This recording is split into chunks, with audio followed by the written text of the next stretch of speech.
Hey kids, this is Aaron from the podcast that wouldn't die, and Kevin and I use Zencastr. You think you're better than us, that you're using something else? You're wrong. Zencastr's the place to be. Who are you to deny it? It's now super easy to record a podcast with Zencastr. Log in using your browser and start recording a high-quality podcast right away. Record studio-quality sound and up to 4K video with your guests. Go to zencastr.com/pricing and use our code DIEHARD and you'll get 30% off your first month of any Zencastr paid plan. We want you to have the same experiences we do for all our podcasting and content needs. It's time for you to share your story. Only a fool will give up a chance for a 30% discount.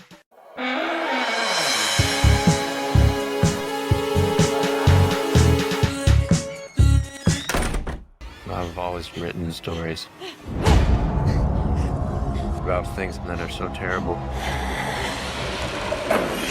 You'll run away so your brain won't remember. So why did you come back? I'm here for research. What exactly though are you researching? All right, I've turned to Salem slot. What are you doing? I'm clipping it using my Japanese clipper for journaling that I got in Japan. Great, we're recording. Looks strangely like a chip clip or a hair clip, but it's I was about to start, and then you started talking about, I'm going to turn to Salem's Lot. So I was like, what's... Okay, here we go. This is all part of the magic. No, it's not. Welcome to the latest episode of the podcast that wouldn't die. I'm your host, Kevin. With me, as always, is Aaron. Cheers. This week, we're going to be discussing the horror new classic, Salem's Lot, starring some actors. I guess Alfre Woodard is in this. Alfre Woodard is in this. William Sadler is in this, ever so briefly. Okay. And other actors who I'm less familiar with. And all the rest. Each week on the podcast that wouldn't die, we discuss guilty pleasures and forgotten classics of the horror and sci-fi genre with a comedic twist. Aaron, what's the latest with you? Dude, so much to discuss. First of all, our now patron Saint Luigi, where everyone on social media is giving him an alibi. Like, oh, my bro Luigi, he couldn't have shot that dude. He was like, help me shovel my yard in Wisconsin, like the whole time. And now on the TikTok shop, it's just he's dressed as a saint with a halo, and you can buy the candle. Thoughts? I know nothing about it. I'm off social media. Okay, but do you also not watch news? No, Do you don't not watch know news. who I'm? I vaguely know at the Christmas party, people were talking briefly about it. But I know nothing. I guess his name's Luigi Mangione, right? That's his name. I think I heard tell. Mangione. Like Chuck. That's the only reason why I remember. Other than that, I know nothing about it. And this is neither the time nor the place, Aaron. And so he shot the healthcare guy. Right. And he's the attractive. CEO. But everybody's been around by the insurance company. So because of that, people are like, meh. Which is, my children are kind of sharing that opinion. I'm kind of like, it's still murder. And they've never been denied or had. I don't know what their issue is. Your co-share is $800. They are too young to have been screwed by the insurance company. I know. I don't know what their opinion is. It's anarchy. It's anarchy in the streets. I think all insurance companies then should be not for profit. It's the profit part that's f***ing us all over. That's America. Every issue that we have, it's because it's the moment it becomes for profit, then other things matter less. Right. Kaiser Permanente, not for profit. Yeah. Is that true? Yes. I didn't know that. Interesting. Absolutely. Why doesn't everybody use them? It was not an option. I have to use a Blue Cross, so you get what you get, and then you throw a fit. In other news, Well, apparently you don't know any news. For all you don't even realize. How about there was a tornado in the frickin' Bay Area? No, You nothing heard about that. what the? An actual tornado landed in Scotts Valley. Cars are flipped. Buildings are destroyed. Also touched down in San Francisco. This is not normal people outside of California. This is not. Yeah, We we do don't not get have. tornadoes in California. No, we do not.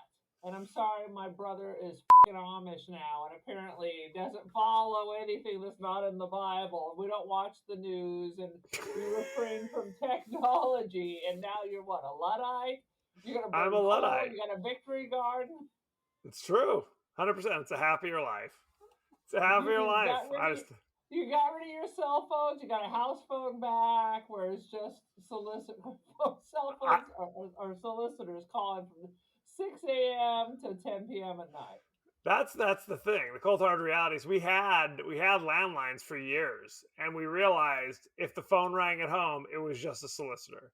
Our friends Yep. called us on the cell phones. No, no, no person that we wanted to speak to ever called us on the cell phones or on I the stayed landlines. last time I stayed at mom's house, the phone started ringing 6 a.m. I said, "Oh, it's got to be family." I walk over and Vicky's like, "Don't answer the phone." I mean, isn't that against the law? They're allowed to start calling it 6 in the frickin' morning. It's 6 o'clock Good somewhere. God, good God. Can I So tell you, I watched Goodwill Hunting for the first time in about 30 years. I And I feel have to like that's not say, something I'm interested in. overrated. Overrated. I mean, honestly, I saw it in the theater at the time. And when he said, "Hey, you like them apples?" people applauded. And I thought, well, that sucks. So my opinion of it has probably gone down because it's like straight up melodrama. It is where it's just like he had, he had a tough childhood. I get it, but it's like the fact that he just kind of he speaks about all his trauma constantly. People don't do that, and then he snaps out of it because Robin Williams goes, "It's not your fault. It's not your fault. It's not your fault." Oh shit! Now I'm cured. Thank goodness. Good stuff. Moving on. What Anyway. was the other inspirational Robin Williams with the Carpe Diem? Seize the day, Oh, my captain. there are many. There are many. There's Dead Poet Society. The the Dead the, Poet Society. the crappiest version was Patch Adams, which everyone hated, where he's he's a doctor and a clown or something. Which Oh yeah, honestly, if this is some I Vietnam want to go see bullshit. a surgeon, if I'm seeing a surgeon and he's also a clown, I'm not that confident of his abilities, right? I'm going to I ask mean, for a they're different clowning surgeon. around in the operating theater. Take this shit seriously, Patch Adams. Anyway, No, that's not I feel even. all these message movies from way back when are sure to disappoint. First of all, I never liked Ghost. I never watched what's the motherfucking the people who can't dance movie, Oh, Footloose. but never saw it. They Don't give a they shit. can dance. It's just that's against the rules, basically. I There's thought a, it was about people who were religious and were just poor dancers. yeah, well, that's true also, but it's basically yes. John Lithgow, his son, was out drinking and died in a car accident. So because Ain't that the way? he's the religious leader of this community, they ban dancing in addition to all sorts of other things. But the kid from New York, Kevin Bacon, moves to town, I'm and sorry. now Was everybody's this a dancing. cult? Was this Village of the Damned? What is this? It was the damned village. Um, I'm not going to that damn village. But isn't that the stereotype? It's the minister's kids that are the yes, ones. It is the kids at the all girls private Catholic school that are the biggest whores in town. 100%. The They've been more you plucked want to more crack times. down, yeah, the more they want to spread eagle. Whee! They've been plucked more times than the Rose of Tralee. I Um, love that movie. well, and Okay, I love the end of Footloose because then John Lithgow kind of comes around and says, "Okay, it's okay if you dance," And at the school dance, now it's like an episode of Solid Gold, where everyone is just like doing like high kicks and Russians and backflips and handsprings. I'm like, what are we doing? What? This is so ridiculous. So I've Right. never danced before, and that's where I go. Correct. It's a thing. It's a thing. Mm. Anyway, give us I your. also don't like what is it? I've had the time of my life. What was that movie? Dirty Dancing. Dirty They Dancing.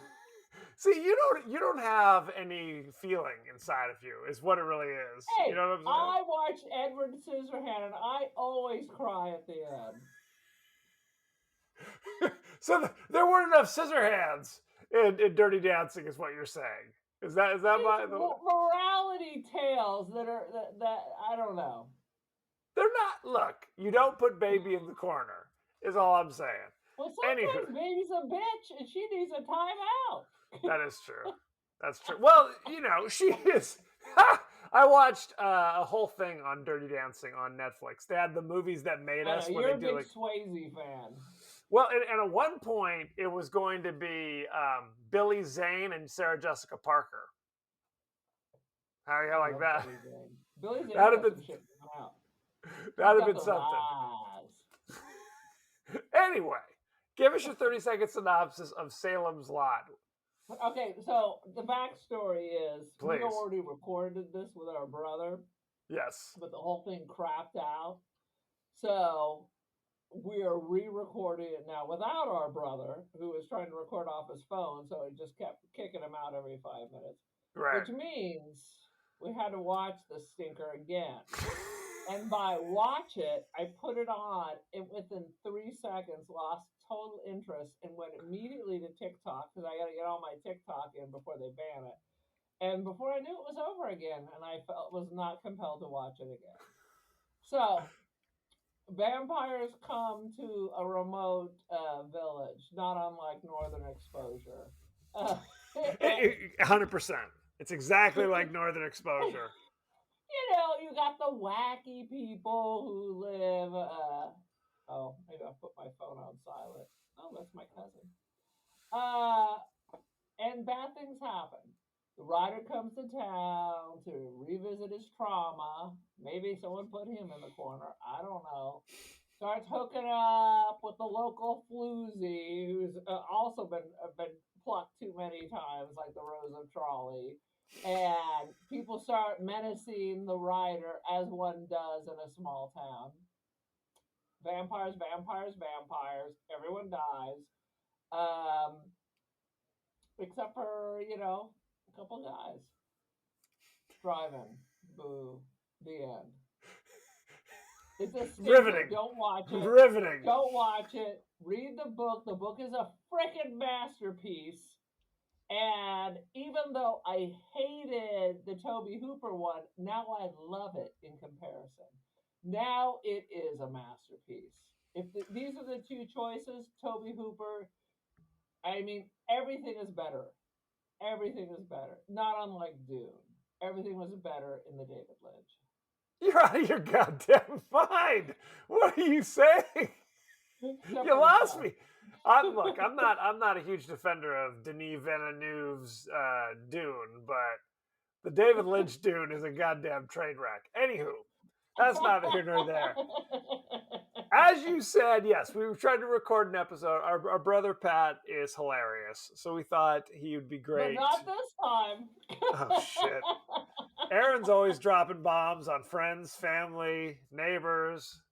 Anywho, yeah, he tried to record the episode on his phone, and it was a catastrophe. So we had to redo the whole thing. Let me run through the history of Salem's Lot, if I may. Oh, please do. Salem's Lot was a novel, came out in the late 70s. It was Stephen King's second published novel. And in my opinion, maybe his finest work ever.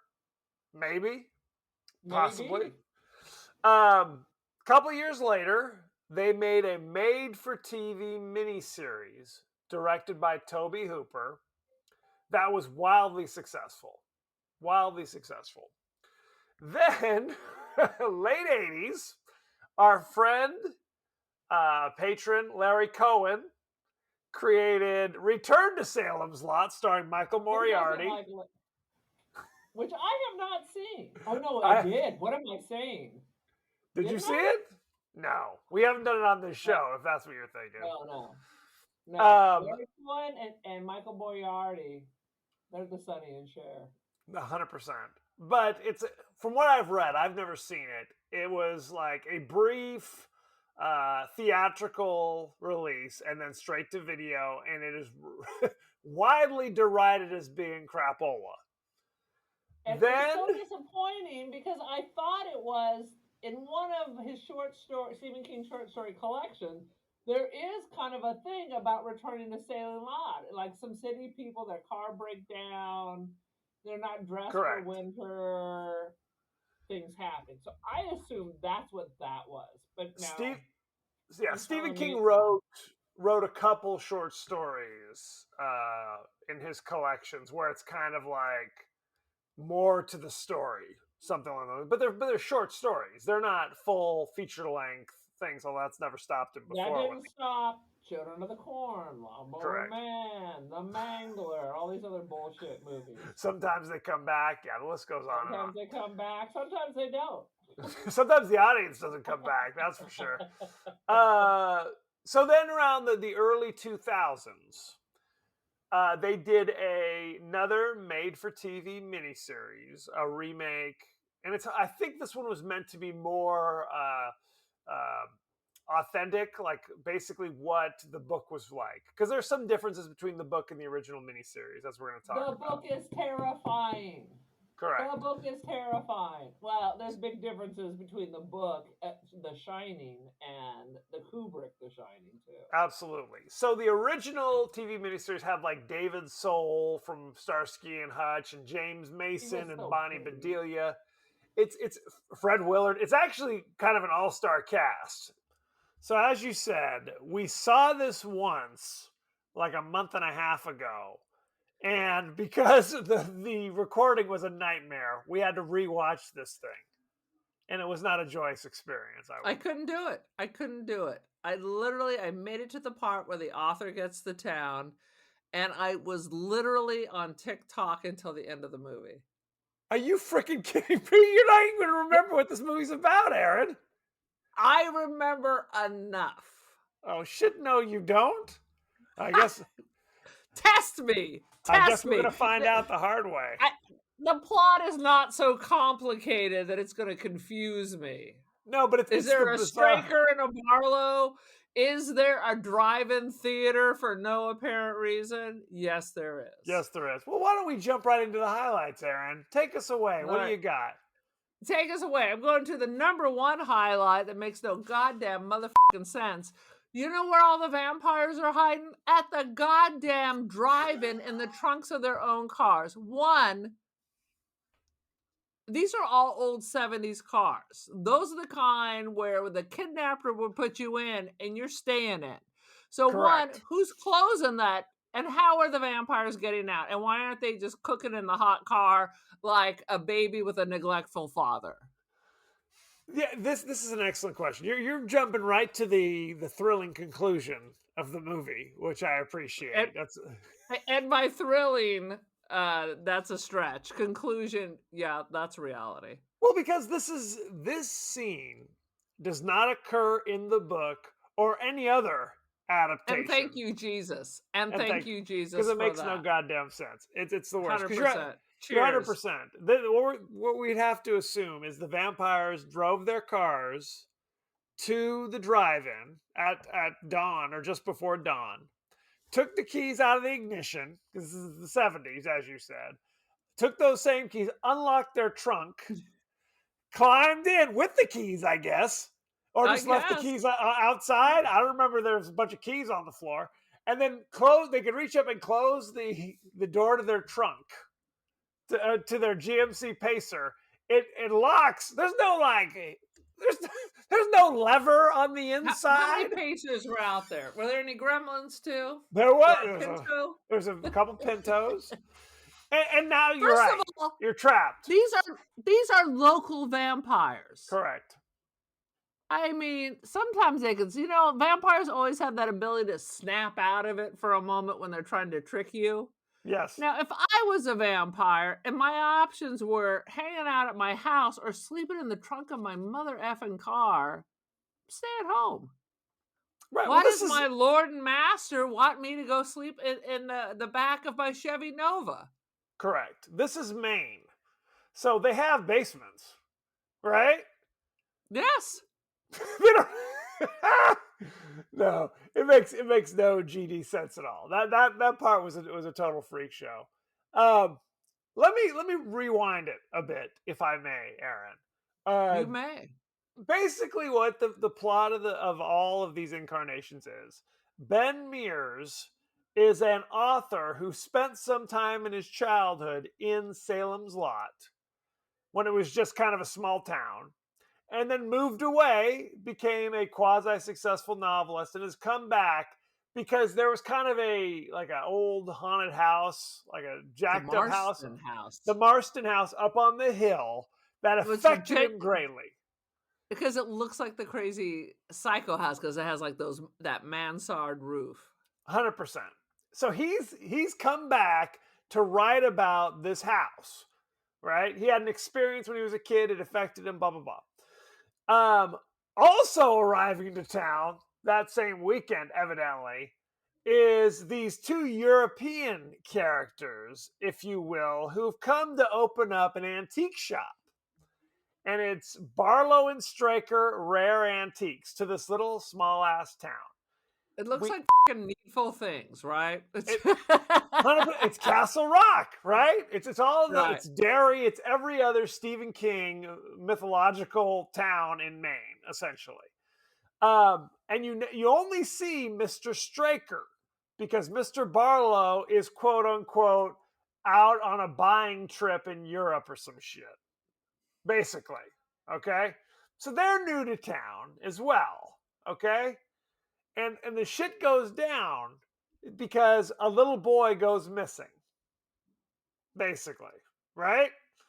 Now, I have to say, we have to forgive some of the sins of the movie.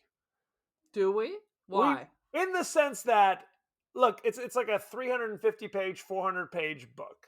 Okay, so there's a lot of subplots, there's a lot of character development. Frankly, you got more character development from the TV miniseries because it's two, All right. 2 episodes, right? Let's 2 back the hours. truck up. Back the Please. truck up. Go Because ahead. what we got is a bunch of nonsense Correct. that was not in the book. So you cut that out and we can go back to the book and maybe it would make sense. Like, we don't give ourselves rabies injections because a vampire bit us. Do not slide right by that scene. That was the most bizarre, crazy What scene. the I Yes. missed that when I read the Bram Stoker's version of Dracula. It's a kind of rabies. That's all you need to do? Correct. Later in the movie, when there's starting to be vampires like roaming around, I think it was Dr. Cody. Dr. Evil. Dr. Evil, Yeah. played by Alfred Woodard, doing a crazy, I guess it was supposed to be a Maine accent. It is the craziest accent. I don't know if it was And from I New love Zealand. Alfred Woodard. I love her. her. She's great. Love her her. accent work, need a little work though, if I'm being Not so honest. much. She's no Rita Moreno. She's no Meryl Streep. Rita Moreno. Anyway, so there's a scene which is the same scene from the book and from the original miniseries, where it's like, we've got a dead woman here. We think she might be a vampire, so we're gonna go there with no like kind of anti-vampire accoutrement, right? Literally, there's a scene in this where they're like, oh shit, what do we do if she is a vampire? And they just kind of look at each other and kind of shrug. Well, I don't know. Oh, First of all, you're just allowed to go hang out in the morgue because you got to hunt. It reminds me of like an Argento film where the police don't solve the crimes. It's just random Joes. 100%. Well, now Dr. Cody is a doctor. So there's some... Okay. Not a police officer. Not So you have a doctor, You have a writer. Yes. You got the Middle the school girl the teacher. writer's banging, and like a middle school teacher. Correct. Who are solving the crime. Correct. That's you know, it's like the mystery machine. It's Scooby and the gang are getting to the bottom Scooby and the of gang looking for some Scooby snacks. They are. So they're sitting there, and I will say, Alfre Woodard in this movie is kind of a breath of fresh air because she has her line delivery is kind of fun when she does She's shit. funny. When the the vampire woman starts I will waking give up, it to you. She is the star. She's she the is, gem here. but it's like she doesn't really even appear until probably half an hour into the movie. Really.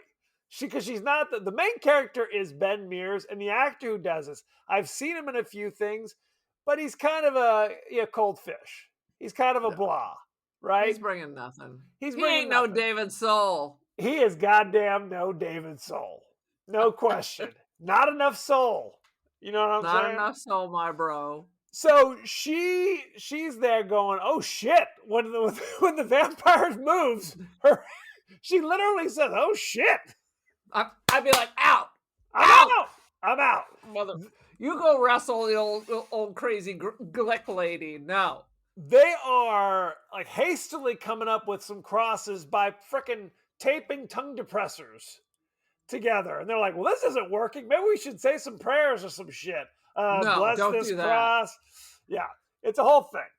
Anyway, in the tussle, Alfre Woodard is attacked by the vampire woman and gets bit. Now Danny Glick's mother. You're jumping right over that. Marjorie Glick. Marjorie Yes. Glick. The greatest last name in literature. Jiminy Glick. I love that one.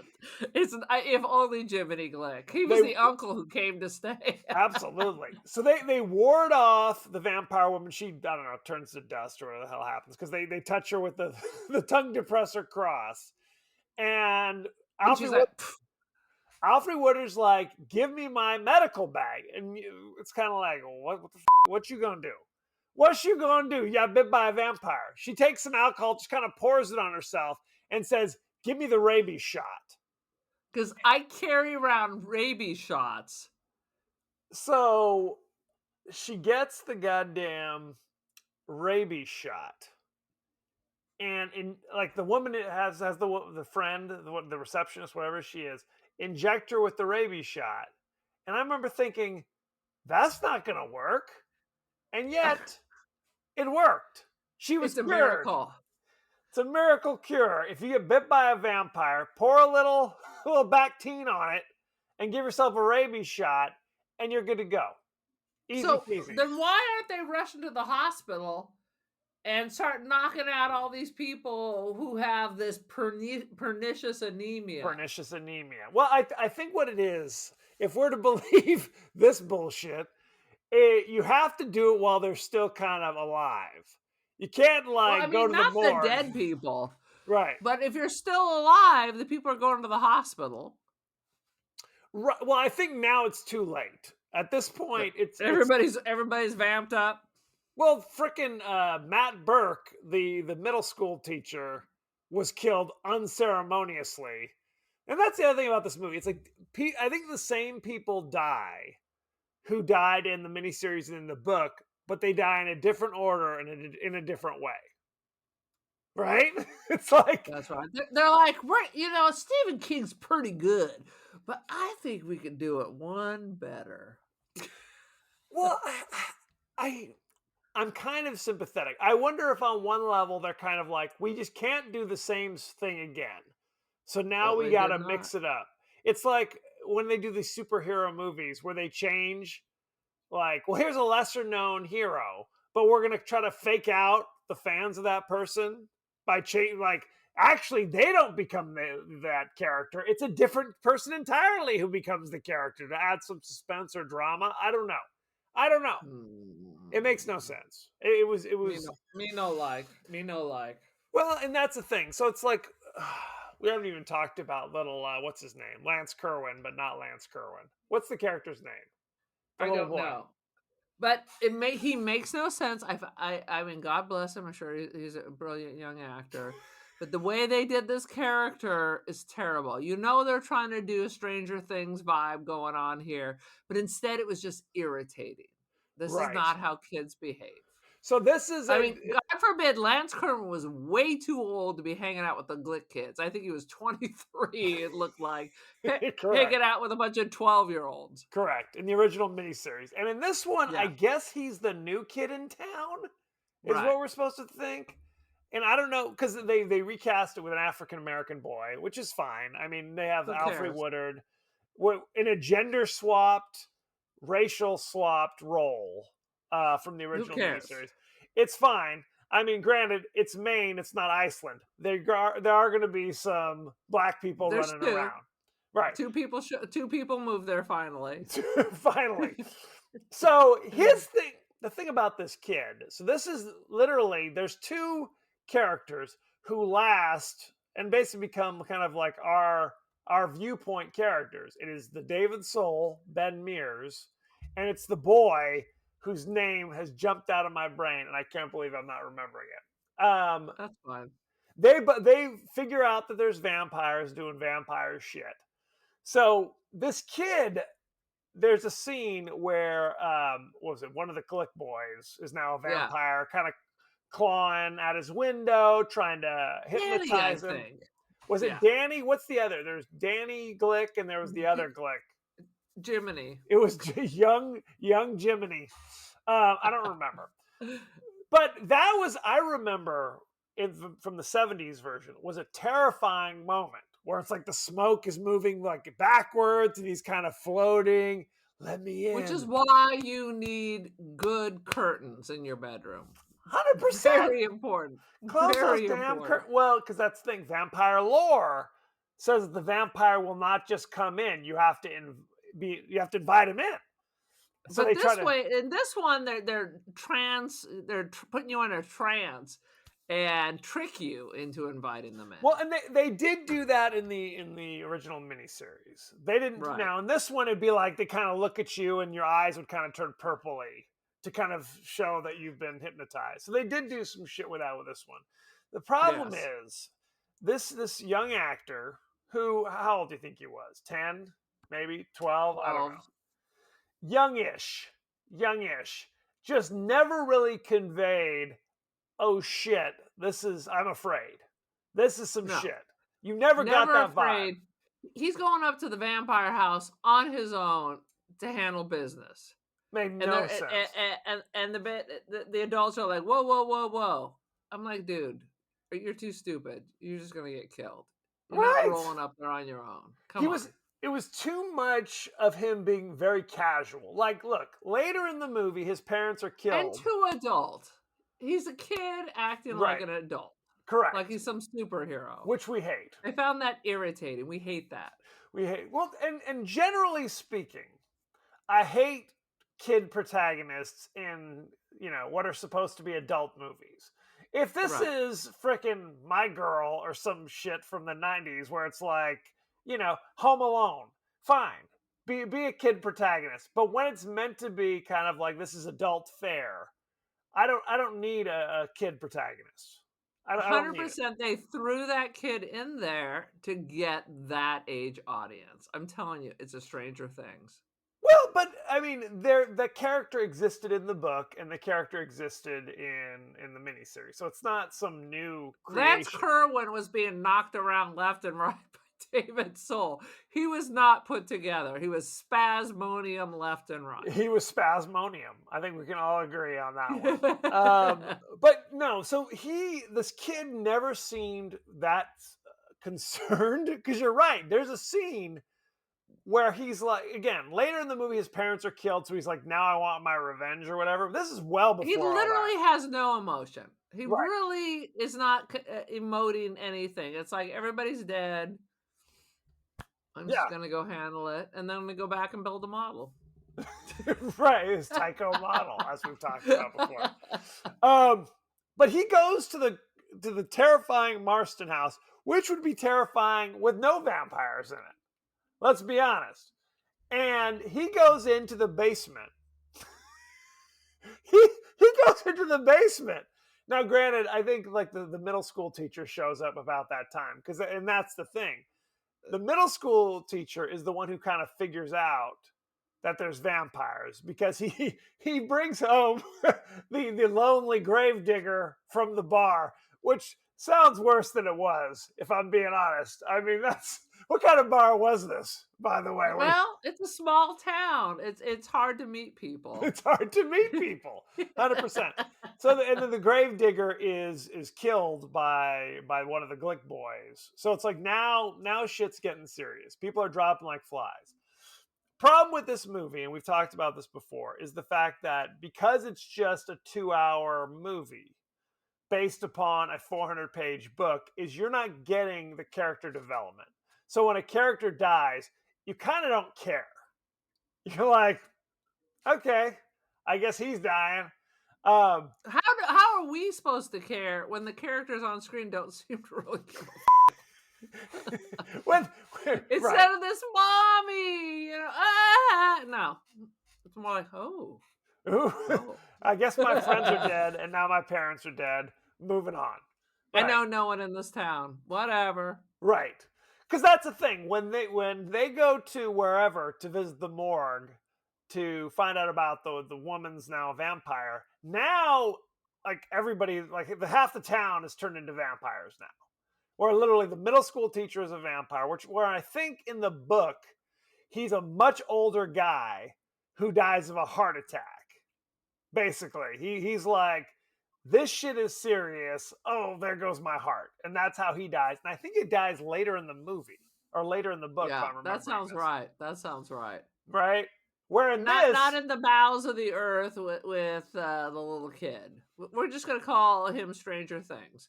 So it's not going to be, Uncle Freddy, who's clearly out of shape. He's not battling vampires, nor is like the 12-year-old. Look, I'm a grown man. I'm not going in the haunted house's basement when I know there's vampires running around. Not doing it. And especially when the main vampire looks like frickin' Nosferatu. He doesn't look like Gary Oldman or Frank Langella. He looks like crazy, jacked up Nosferatu. And we haven't talked about that because in the book, it was, and Stephen King talked about this, the book was meant to be, what if Dracula was around in modern day, or as we modern of the 70s when he wrote it, right. Essentially that's what he's going. What if Dracula? Well, we already have that was called Love at First Bite. George Hamilton. He was at the disco clubs. He was Studio 54. There was a period. Maybe that's what the inspiration. There was a period in the late 70s, early 80s where George Hamilton was frickin' everywhere. He was. Dude. He was. I ran into him at the mall in downtown Palm Springs and took his picture. Of course you did. He was even more attractive and less orange in person, and he was tall. He's a handsome devil, but he was in Love at First Bite, and he was I loved. I was obsessed with that. He was in the less heralded Zorro the Gay Blade as well, I did see where that he played too. Dual roles as Zorro and Zorro's gay brother, who just came into town and used a whip because he's gay, and that's what gay guys do. Gay guys like whips. See, this is clearly a 70s. Yes. George Hamilton definitely had some moments. He had a few moments there. Anywho, so in the book, he was the Barlow character was a Dracula type, right? He had hair, he had a mustache, he like spoke, right? He had shit going on. When they did the miniseries, they decided it would be scarier, rather than having a Dracula type, to have, like you said, a Nosferatu type, hairless, kind of inhuman creature with long old claws and the crazy little two teeth. The long, yeah. It was not just a Nosferatu type. It was wholly lifted from Nosferatu. I mean, 100%. They actually did. Klaus Kinski was in a Nosferatu movie about this time, where it was a remake of the original silent film, which I think I hated, by the way. My friend It's Jenny fine. thought it was a masterpiece. It's fine. Because you got to remember, Nosferatu, the 1920s German expressionist, F.W. Oh, see, Murnau. Uh, dude, but the German expressionism, I mean, the sets and everything is fucking amazing. well, they were on the frontier of movie Oh making yeah, in those yeah, 20s. It was yeah. Germany and it was the United States back in the 1920s as kind of being the trendsetters. What was going on? Right. They wanted to make a Dracula movie in the 1920s, and the estate of Bram Stoker, which was still around, said no thanks, pass. Pass. F.W. Murnau, the director, basically said, cool, we'll just make our own. And now it's Count Orlok, and everything else is exactly the same. Come and What's get she us, gonna do? motherfuckers. Come and What's she get gonna us. do? We're in Germany. We're doing our thing. And that was Nosferatu. That was Nosferatu, which, if you haven't seen it, is still kind of watchable for being a silent film from over I'm sure 100 watch years it. ago. There are some amazing silent films, Mr. How Okay. dare you? Okay. How dare you? How dare me indeed. So that's the filmmakers for the remake, or excuse me, of the original made-for-TV movie. That's what they went for, and he's kind of bluish. I mean, Yeah. he is an inhuman monster. He's not getting oxygen. Oxygen levels are low. 100%. So when you've got that, then you team him up with James Mason, who we love, doing But his. who's also pretty creepy. Who's pretty creepy, but can speak, right? But can speak. He has that great accent. He's got the little crazy mustache. And ever since I saw him in Lolita, I just I get the ick. So it's perfect. James Mason is great. He was Captain Nemo in the 20,000 Leagues Under the Sea movie. Oh my God. I loved him in that. He was so good in that. I love great. that movie. He was in North by Northwest with Cary Grant playing the villain, as you might imagine. That's my James Mason voice. It's very nasally and pinched. That's how you do James It's like Mason. he talks with clenched teeth, but a British accent on top 100%. of I went onto YouTube to try to learn how to do a Michael Caine accent, and they're like, Jesus. and it was like a step by step. Here's how you do it. Number one, he's got a British accent. Oh, I'm like, oh, should I be taking notes? Thank you, Rich Little. I think I tuned out at that point. I was like, okay, moving on. I went on TikTok. Going nowhere. I was like, thanks for that. Anyway, Thanks for nothing. Thanks for nothing. So when they remade it in the early 2000s, they went back to the source material. So now your main vampire, Kurt Barlow, is Rutger Hauer with hair and a mustache, and he speaks. He's got an accent. I gotta watch it. You keep talking. You know, I love Rutger Hauer. Of course, I would have married him and had children with him. I loved him so much in Blade Runner. He was like a Nordic god. He's great. But this movie, they're like, we're not doing that. Evidently we've decided we're remaking the miniseries. So they went back to the Nosferatu type. But I have to say, not as good. No. Not as good at all. The sets are not as good. Right. The creature is not as good. No. I mean, I like the dude who played Straker, but really, I couldn't give a shit about anybody else in this film. And I only like him because he was in Game of Thrones. Because he was Euron Greyjoy from Game of Thrones. But you know that's messed up. Absolutely. In the original miniseries, the Straker character is there basically till the end. Okay, he's doing shit. In the remake, he's dead early, and the little boy kills him with a fireplace poker. I'm like, whoa! That little kid, Stranger Things is not going to kill Euron Greyjoy. No, can't do it. He's going to eat him like a snack and pick a teeth with his bones. Well, no. They had the Straker character dressed like he was Superfly or something. He had like a velvet hat. And some kind of he was like walking like do do do. What was that episode on Maybe that's just how they dress it. I think he's Danish. But is that the fashion in Denmark right That's now? how they did it. He was dressed like Kramer when More Kramer velvet. when he put on Joseph's Amazing Technicolor Dream Coat, and people thought he was a pimp. That's basically The what he was walking doing. stick, and then And he the had the hat. fur-lined hat. Oh, that's cruising brilliant. the street. That was brilliant. Beautiful, beautiful. So I felt like the deaths as they occurred were less satisfying. When the school teacher becomes the vampire, and then he's just killed, they stake him. It was just like, who gives a shit? When you don't care about the characters, it doesn't really scare you when they die. You know what I mean? It's Correct. just kind of like, nah. Right. What else you got? And then, like you said, the thrilling conclusion where it was like, now they're at the drive-in, which made no Stranded goddamn at the sense. drive-in, branded a fool. What will they say? Monday at school. God, it was ridiculous. Why are they in a drive-in? It makes no goddamn sense. So that all goes down, and then I can't even talk about it. There was another plot twist. Well, what's her name? Susan, was that her name? Susan It doesn't matter. She's turned into a vampire, and her mom becomes the new Striker, which is right.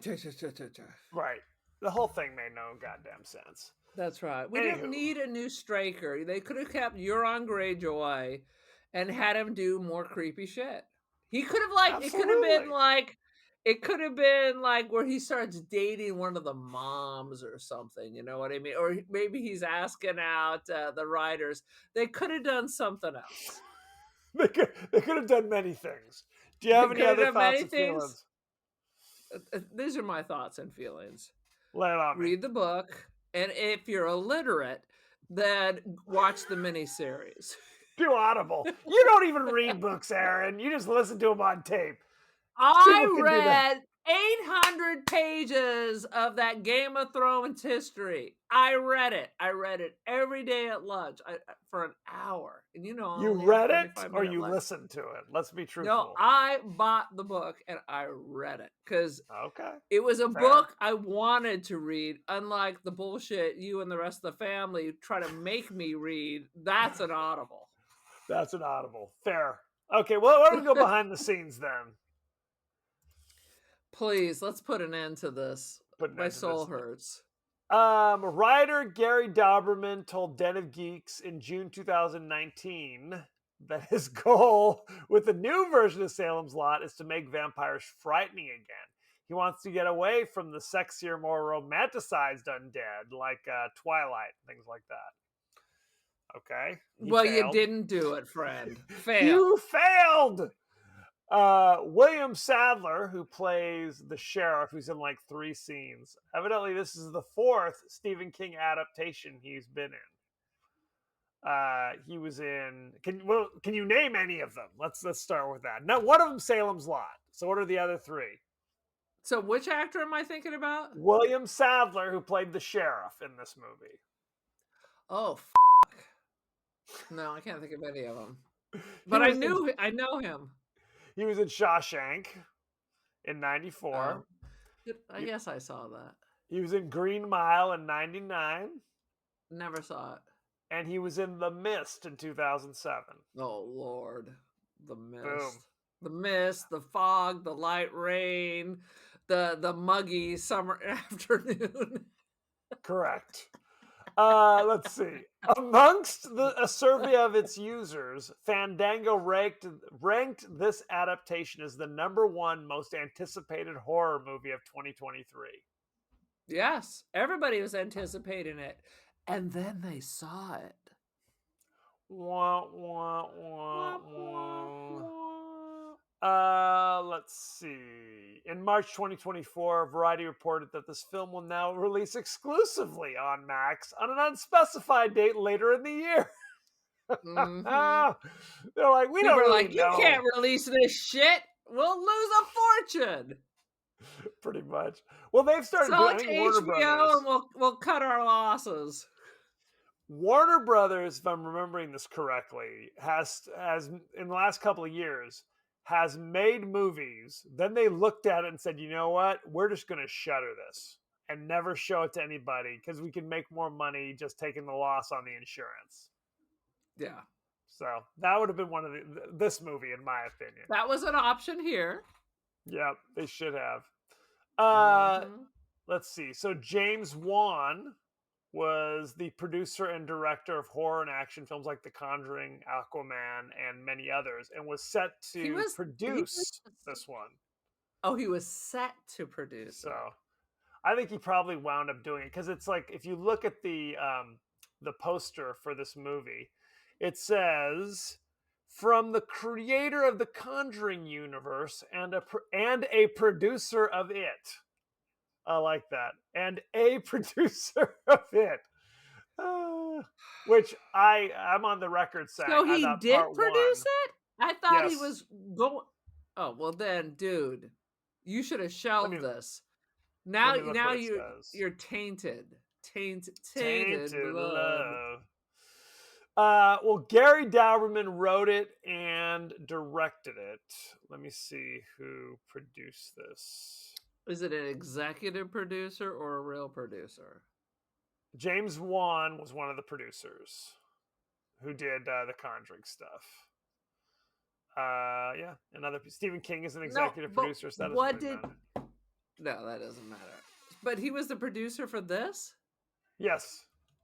Yes. Okay. Well then, dude, you shit your pants. I'm sad for You you. shit your pants. Let's talk about Gary Dauberman, like I said, directed and wrote it based upon the novel by Stephen King. You know him because he wrote Annabelle Comes Home. He wrote come on. It in 2017. He wrote Salem's Lot in 2024 and The Nun 2018. A bunch of shit. This is about that Well, quality, yeah. This basically it is a lot of Conjuring crossover, but it's kind of a crappier. It doesn't compare with the Conjuring in my mind. You know what I mean? The Conjuring was great. The Nun and Annabelle, whatever. That's for Whatevs. high school boys. This is just not. It's boring. It's not that interesting. It's the crap. Maybe the crappiest version. Let's talk about the cast. Louis Pullman played Ben Mears. I've seen him in quite a bit lately. Whatever. He was kind of whatever. 14 episodes of Outer Range in 22 to 24. He was Bob in 2022's Top Gun Maverick. No, never saw that. He was in Bad Times at the El Royale in 2018. I think I saw that actually. He was in 8 episodes of Lessons in Chemistry, which is a book that we really enjoyed. Love the book. Still haven't watched it because I know I will hate it. Well, it's different. You know what I mean? It's like see it now. I already hate it. Already hate it. Right. I was right. They basically they made the husband in Lessons in Chemistry more of a role. Like he's still hanging around having his own subplots. Because we can't have a show just about a smart, interesting woman. Right. 100%. Mackenzie Lee played Susan Norton, the love interest that we barely talked about. You know her from 2024 Salem's Lot. In 2016, she was in Billy Lynn's Long Halftime Walk, which I'm wildly unfamiliar with. Unfamiliar. She was in The Slap, 8 episodes. Do you remember The Slap? No. It was a TV show where the central premise is somebody slapped somebody else's kid because they were acting up, and it's just the drama. I don't know how you parlay that into an entire series, but that's what they tried to do. And she was in 7 episodes of Gotham, which I actually enjoyed way back in the day. Never saw it. Let's see. Alfre Woodard played Dr. Cody. You know her from such things as Star Trek First Contact in '96, which we've talked about on this show. 100%. 12 Years a Slave in 2013. Didn't see it. She was in Annabelle in 2014. I did see Annabelle finally. And All right. K-Pax in 2001. Do you remember that one with Kevin I wasn't Spacey? seeing that. Yeah, I wasn't seeing that shit. What else? Do you want to know about? It's a bunch of other people. Do you want to know about anybody Is else? there anyone who's done anything? I feel like these are all people who just made enough to maybe pay the rent for 2 months and then they moved on. William Sadler played Parkins Gillespie, the sheriff in this movie. That's not a real name. It sounds like he has Parkinson's. Maybe he does. He was in Bill and Ted's Bogus Journey in 91. I did not see that. Shawshank in 94. The Mist in 2007. Die Hard 2 in 1990. I barely remember Die Hard 1. What are you even saying? I loved him in Tales from the Crypt Demon Knight. He was the protagonist. I did see that. That was great. We talked about it on the show. And a bunch of other actors. And all the And rest. all the rest. Let's talk about the rating, shall we? Oh, yeah. Salem's Lot currently has 46% on Rotten Tomatoes. As it should. Do you know what the audience gave it? 36? 38. Ooh, I'm in touch with the audience, people. Correct. Everyone in general was disappointed.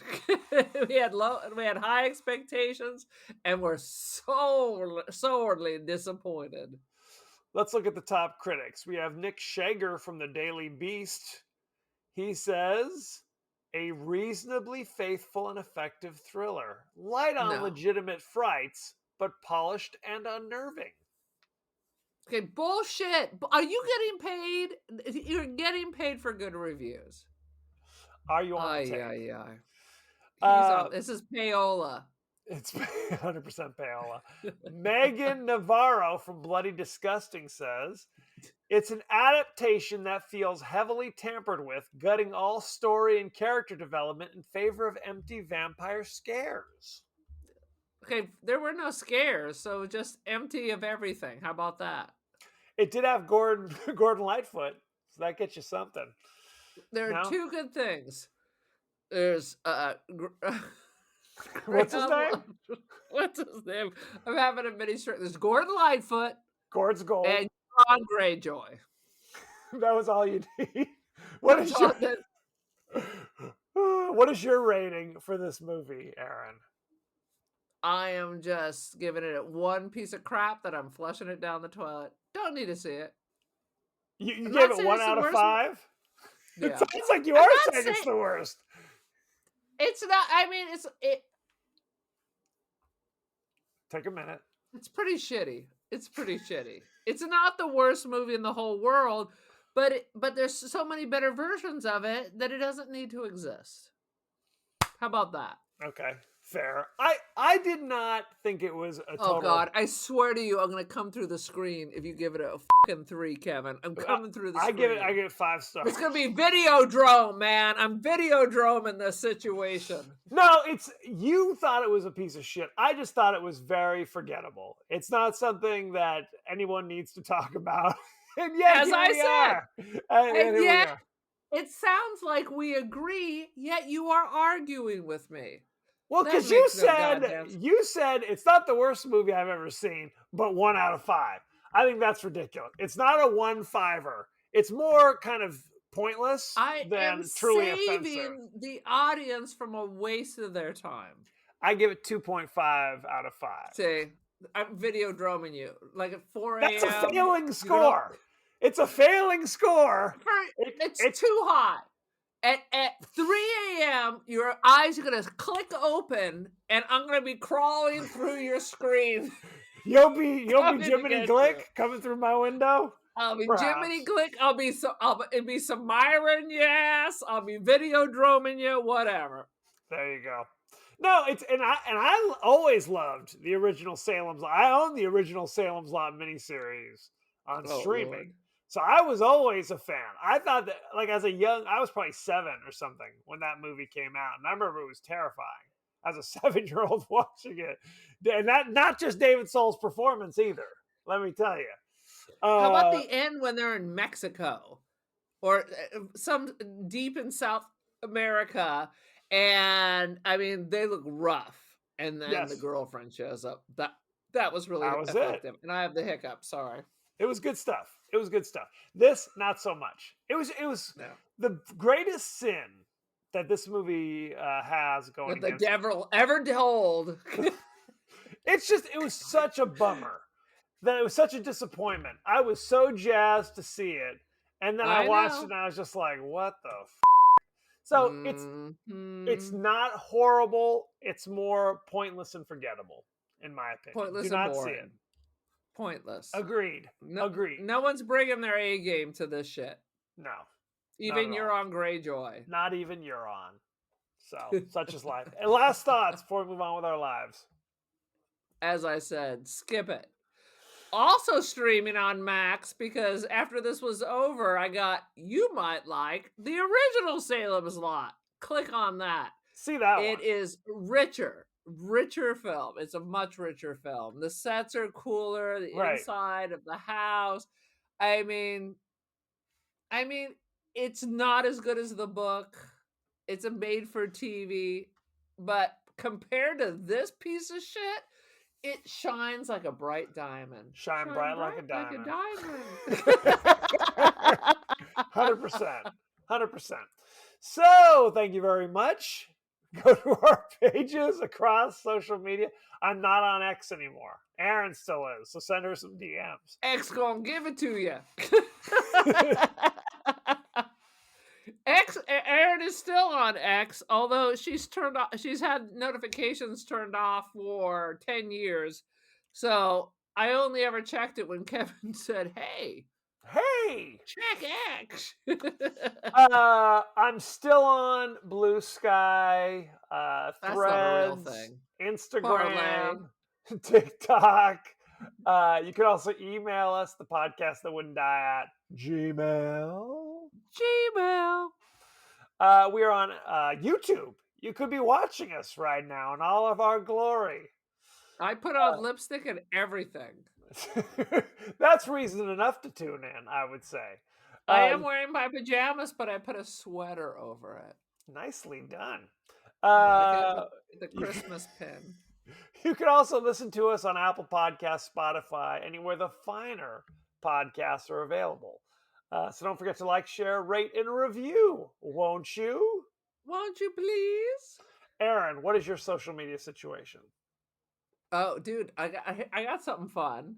I got an email from the Legion of Honor, which is a big art museum in San Francisco, that a picture of me is going to be part of the 100-year anniversary history. That is really cool. It's very cool. I'm dressed as what's her name from Vertigo? I can't ever remember her name. Anyway, I'm dressed as the heroine in Vertigo, because it was part of it was filmed at the Legion of Honor. So there's a picture of me dressed up like her. It's not walking Ava Marie through Saint. Who is in Vertigo? No. What's her name? And 5 minutes ago, I could have told you. It's Jimmy Stewart. Talking. Yes. It's not Grace Kelly. It's not Ava Marie No. Saint. It's not Tippi Hedren. No. Oh, shit. It's going to be somebody that I never would have guessed. No, she's very famous.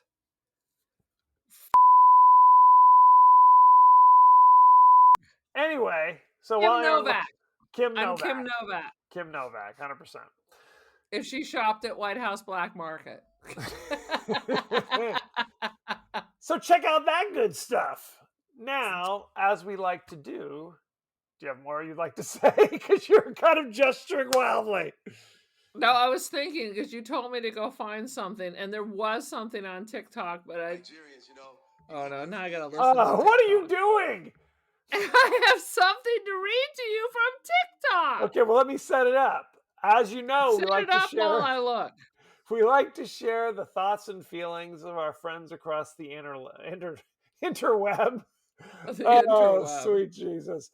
Erin, What did you find? Anything at all? Yes, in regards to the movie Monkey Shines, Peegers commented, "Wow, I forgot about that movie. Thank you for the flashback." Hopefully it's not like a Vietnam flashback and you got like monkeys trying to feed you and eat your lips. And if you like that, go watch the latest crazy old single women living with their monkeys on Max. That's the name of the show? Old single women living with their monkeys? Dude, I swear to you, if you just Google those phrases, it'll pop up. I will not Google They those watch your phrases. fingertips and your sweet, sweet lips. Next week, we're going to be discussing the new horror classic, The Substance, starring Demi Moore. I was going to say an old Is it woman living with a Demi monkey. or is it Demi? It's Demi. It is Demi. But I It's say half Demi. more. It's half more. 100%. Half more. I don't want a full more. A second full portion. I just want a Demi, like a Demi-tasse. Like a I Demi just want cut. half. Right, 100%. With Demi Moore and with Margaret Qualley. So you can check that out. It is actually, it's not, I don't think it's in theaters anymore. Well, it might be in theaters depending on the theater. Did we have to pay? Yes. Or was it like a one-time thing on like Max? No, we paid $5.99 to watch it just because I'd heard good things about it. Still cheaper than if I'd gone to the movies 100%. and bought me some nachos and such. Correct. I mean, you can watch it on Mubi. Mubi. We watched it on Mubi. That was it. Which That's sounds like what Mubi. it was. Oh, that's right. It was Mubi. It sounds like it's a Bollywood porn site. That's what and it is. So it covers all the bases. A Bollywood porn site, 100%. Yes, we took the free 7 days subscription on Amazon Prime to Mubi, and we were able to watch it. That was the secret. Otherwise, I would have had to pay $5.99. So, yeah. I've just recently had to do that with some other AMC Plus bullshit. Isn't it enough that I have DirecTV and AMC is on that? I gotta pay for AMC Plus, Discovery Plus that up your ass. I'm tired of this. Now and now I'm paying for ads. It's like we've circled back to where we were. Yes. Bastards. At least if I'm watching it on TV and I've recorded it, I can fast forward. Now these motherfuckers over at Amazon are throwing ads at things I'm paying for. Hulu. Yeah, it's the worst. So anyway, send in your favorite scenes, favorite quotes, comments, and questions about The Substance, and maybe we'll talk about it on the show. So thank you very much, and be well. Be well, children.